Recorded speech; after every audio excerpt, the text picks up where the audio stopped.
How's it going, everyone? In today's video, I'll show you on how you can simply fix GTA 5 an error occurred while authenticating with Rockstar Games services.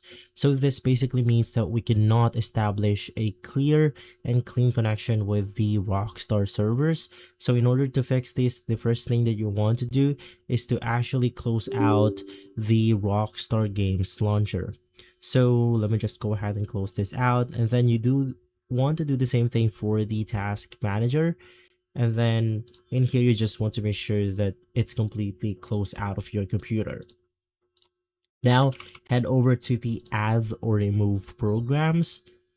You then want to simply search for the Rockstar launcher,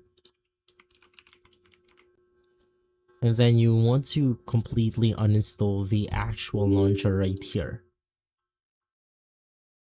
So you want to make sure to enable the removed save Rockstar Games account profile data, and then you could check or uncheck the second option, which basically removes GTA 5 from your computer. Now in my case, I don't want that to happen, so I'll just go ahead and click on continue. Now from there, head over to your browser, simply search for GTA or Rockstar launcher, and then we simply have to download a fresh copy and install it to basically fix this problem right here. If this video has been helpful, leave a like, subscribe, and follow us for more videos like this. Thanks for watching.